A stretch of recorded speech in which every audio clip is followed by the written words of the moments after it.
This is a great privilege standing in front of you all and share my topic today. My topic is role of soft tissue realignment and strengthening in delaying TKR on OAE patients as a physical therapist's perspective. I would like to dedicate my presentation to Dr. Rajesh Paul, a very dear friend of ours, who being a specialist in knee surgeries himself was always supportive and appreciative of our work towards knee alignments, going beyond books. Topic to cover, we will see biomechanical and facial functional perspectives, understanding physiotherapy as a mechanical intervention, not just as a symptomatic care, also understanding and seeing changing knee outcome through system level movement pattern correction. Why this matters? Because there is 20 to 25% of post-TKR dissatisfaction rates, early replacement linked to higher revision rates are there, whereas OAE patients can delay or avoid surgeries with the targeted physiotherapy and other therapeutic measures. So let's see physiotherapy roadmap for today's session. First we'll see the lower limb and spinal kinematics, learning about the facial connections, also called as myokinetic chains or anatomy trains, the role of movement technique for aligning these myokinetic chains, and then followed by incorporating certain movement pattern corrections even during chaos, that is when you are into your ADL activities. In certain cases doing mechanical load modifications as well, and finally the practical integration in their ADL and their gait retraining program. Let's start with lower limb kinematics. We know that our universe is spiral in nature, so is our body being part of this universe. So we need to understand this spiral connection, which is very essential for any effective intervention of the knee joint. As we all know that knee pathology can rarely be isolated. If there is any dysfunction in the proximal part, compensation in the distal part is bound to happen. So we need to look after the whole kinematics, evaluate that before assessing any of the cases. If I just talk about a small change in the calcaneum can rotate your tibia and femur, so it goes upwards, so changing the whole mechanics of the knee joint. There's something wrong with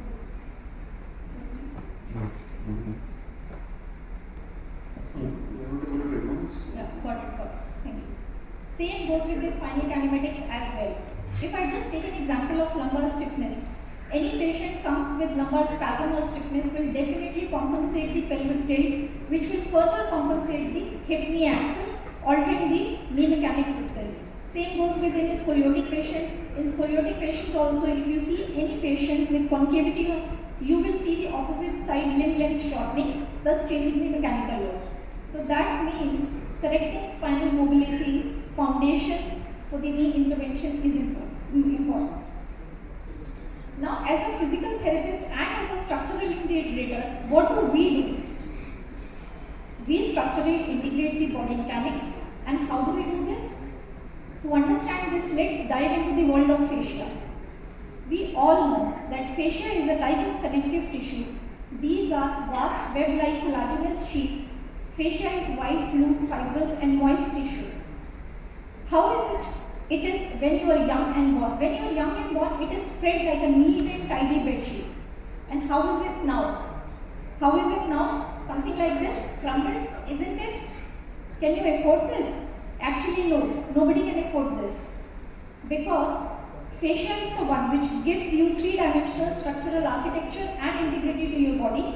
This cushions and shields your underlying structures, giving protection and support.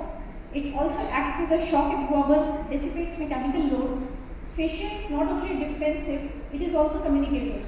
Fascia is a wonderful tool. It communicates 65 times faster than your nervous system, and it facilitates fluid mobility and circulation as well, maintaining your hemodynamics. Also regulates your metabolic activities, taking care of your biochemical processes. So these are few functions of the fascia. Let's move on to the facial myokinetic chains. Let's understand what are these lines. See, fascia covers all your muscles in one back, continued from your proximal to distal up to down, and these bags only make your body as one unit, not segregating or isolating it in different parts. So now let's understand facial myokinetic chains. We all know that joints have effect on one another. It creates a chain of events. Whenever any movement happens in one joint, the chain of events will happen and the neighboring joint will also start moving. So this chain is the one which is the continuous fascias, and I guess you can see this picture which depicts the whole myokinetic connections and the lines. If I just talk about few lines, like we have different lines: superficial front line, superficial back line, lateral line, medial line and spiral line. If I take an example of a superficial back line, it starts from your plantar fascia, it goes up till your epicranial fascia in front of your forehead. Same goes with your spiral line and lateral line, which links your trunk rotation to the knee control. So it's this kinetic highway which influences your movement quality. Now let's dive into the most important aspect of today's session, that is the sequence of treatment session. What are we going to do? Understanding the sequence of how to integrate these kinetic highways via a systematic plan of movement pattern correction.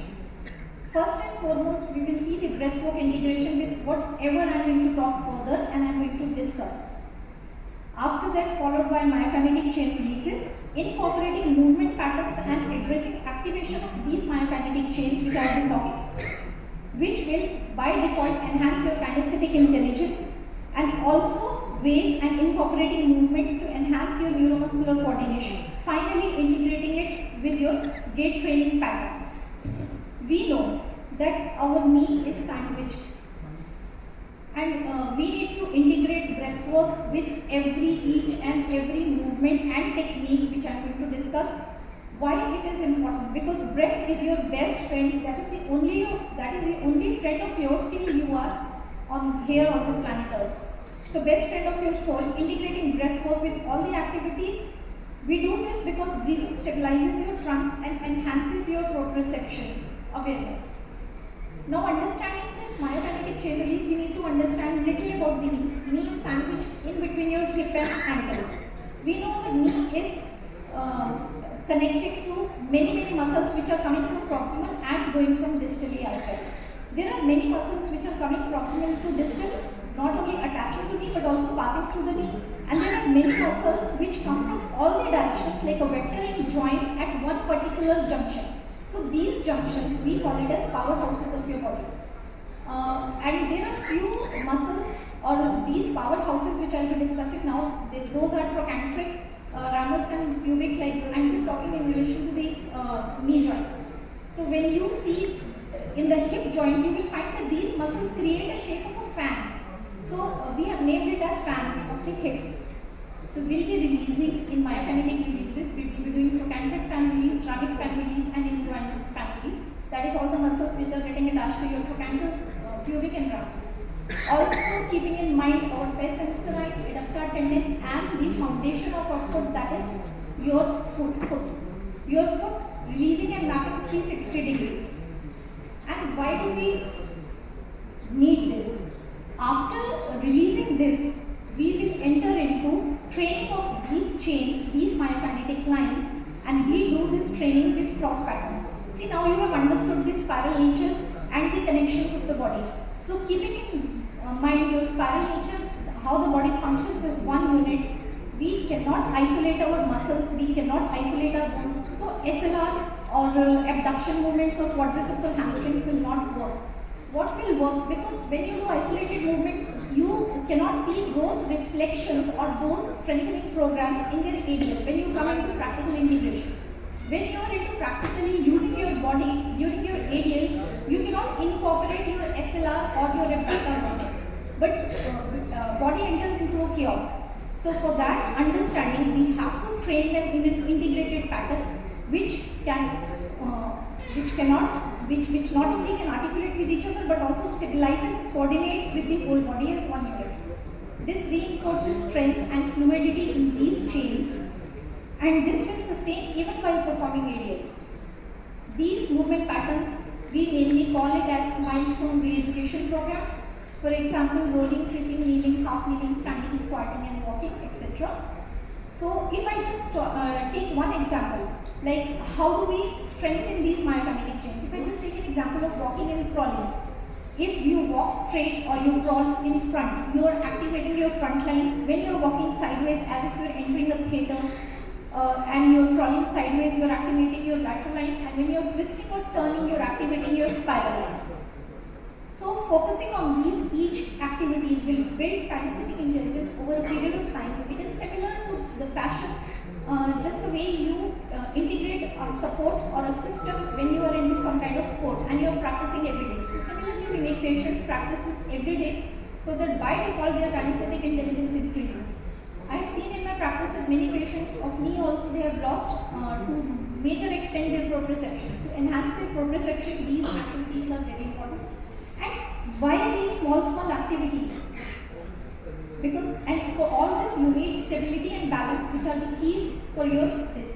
Why paying attention to these small things like sit to stand or walking or crawling or creeping or shifting, or patient is sitting on a bed and shifting. Patient is not able to shift without support from one part to, like from left to right or right to left. Why it is important? Because I have learned from all my teachers that less is more. I repeat again, less is more. So this formula not only plays an important role in enhancing awareness, but also making a huge difference within days, not in months, within days, not even weeks. This is what I have been observing with patients, and we have been getting miraculous results just by changing small activities and incorporating small movements.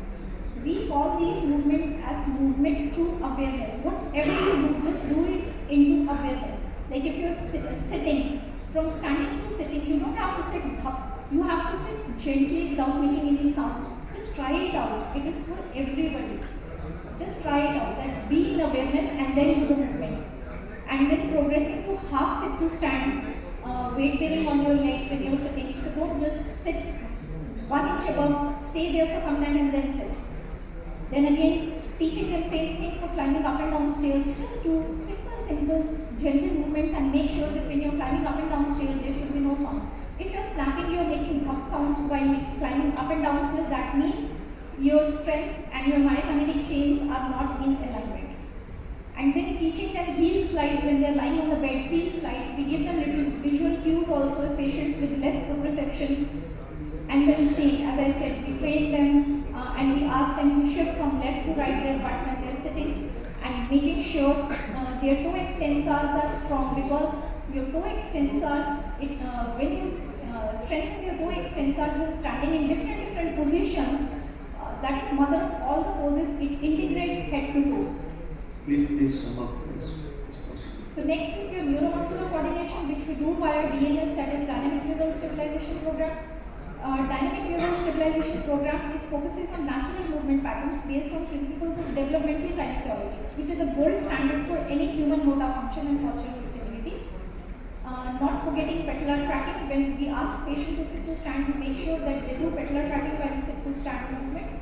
And finally, the most important comes the practical integration while gait training. We ask them to walk with quiet steps with no snapping sound, making sure they walk heel to toe with nice toe push-off gait, keeping shoulder width apart between their feet, swinging their arms and moving their shoulder girdles well, and eyes and head up. They don't have to look down and walk, they have to look up and forward, thus getting back their fluidity in their walk and their radial activities. In few cases, offloading strategies work best. Giving them external support can significantly reduce mechanical medial compartment loading. So our clinical goal is to build a reasonable delay avoidance to total knee replacement, empower patients with evidence-based conservative management options. And the path forward is very clear: assess globally, treat systematically, and preserve joints through intelligent movement restoration. Thank you all. My special thanks to Dr. M.K. Agarwal.